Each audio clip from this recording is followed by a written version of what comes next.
എന്നെ സ്നേഹിക്കുന്ന പ്രിയ സഹോദരീസഹോദരന്മാരെ, ഇവർക്കും ക്രിസ്തു യേശുവിൽ സ്നേഹവന്ദനം. നിങ്ങളേവരെയും ജീവിക്കുന്ന ക്രിസ്തു സമ്പൂർണ്ണമായി അനുഗ്രഹിക്കുമാറാകട്ടെ. ആമേൻ. ഞാൻ ഇപ്പോൾ ചിന്തിക്കുന്നത് വിശുദ്ധ പൗലോസ് അപ്പോസ്തലൻ ഫിലിപ്പിയർക്ക് എഴുതിയ ലേഖനം 4-ാം അധ്യായം അതിന്റെ 6-7 വാക്യങ്ങൾ.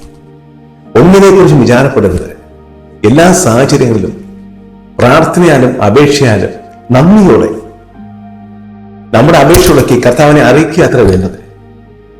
എന്നാൽ സർവ്വത്തെയും കവിയുന്ന അവിടുത്തെ സമാധാനം നമ്മുടെ മനസ്സിനെയും ഹൃദയത്തെയും ക്രിസ്തു യേശുവിൽ ഒന്നിപ്പിക്കും. ഹല്ലേലൂയ. ഈ വചനം, ഈ ലേഖനം പൗലോസ് ഫിലിപ്പിയർക്ക് എഴുതുമ്പോൾ അവൻ ദൈവരാജ്യ നിമിത്തം, ദൈവവചന നിമിത്തം കാരാഗ്രഹത്തിലായിരുന്നു.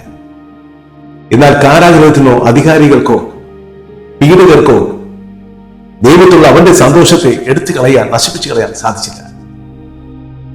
സഹോദരങ്ങളെ, ജീവിതം എന്നത് വളരെ പ്രയാസവും ദുഃഖവും ദുരിതവും ഒക്കെ നിറഞ്ഞതാണ്. സന്തോഷം അപൂർവമായി മാത്രമേ ഉണ്ടാകാറുള്ളൂ. ഹല്ലേലൂയ. ഒരു ക്രിസ്ത്യാനിയെ സംബന്ധിച്ചിടത്തോളം സന്തോഷത്തെക്കാൾ കൂടുതലാണ് സങ്കടം, അല്ലേ? ഹല്ലേലൂയ. ആയിരം പ്രിയരെ, പൗലോസ് നമ്മളോട് പറയുകയാണ്, ജീവിതത്തിൽ ഏത് സാഹചര്യത്തിലും നിരാശപ്പെടാതെ പ്രാർത്ഥനയിലായിരിക്കണമെന്ന് നാം ഉപദേശിക്കുന്നു. ആകയാൽ പ്രാർത്ഥിക്കുമ്പോൾ, ദൈവസന്നിധിയിൽ നാം മുട്ടുകാൽ മടക്കുമ്പോൾ, ദൈവം ഇന്നുവരെ നമ്മുടെ ജീവിതത്തിൽ ചെയ്ത എല്ലാ നന്മകൾക്ക് നന്ദി പറഞ്ഞു വേണം പ്രാർത്ഥിക്കാൻ. അപ്പോൾ നമ്മുടെ എല്ലാ അപേക്ഷകളും, നമ്മുടെ എല്ലാ ഭാരങ്ങളും കർത്താവിനെ തിരുസന്നിധിയിൽ അവതരിപ്പിക്കുവാനും ഇറക്കി വയ്ക്കുവാനും സാധിക്കും.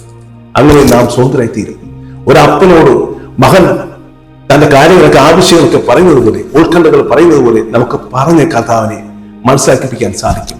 അവിടെ പ്രാർത്ഥന പൂർണ്ണമാക്കാൻ സാധിക്കും. ഹല്ലേലൂയ. അങ്ങനെ പ്രിയ സഹോദരങ്ങളെ, ഇങ്ങനെ പ്രാർത്ഥിക്കുമ്പോൾ കർത്താവിന്റെ സമാധാനം നമുക്ക് ലഭിക്കും. ആ സമാധാനം നമ്മുടെ മനസ്സിനെയും ഹൃദയത്തെയും സന്തോഷിപ്പിക്കും. കർത്താവിന്റെ സമാധാനം നമ്മുടെ ഹൃദയത്തിൽ ലഭിച്ചു കഴിഞ്ഞാൽ പുറമേ വന്ന ഒരു പ്രശ്നങ്ങൾക്കും നമ്മുടെ സമാധാനത്തെ നശിപ്പിക്കാൻ സാധ്യമല്ല.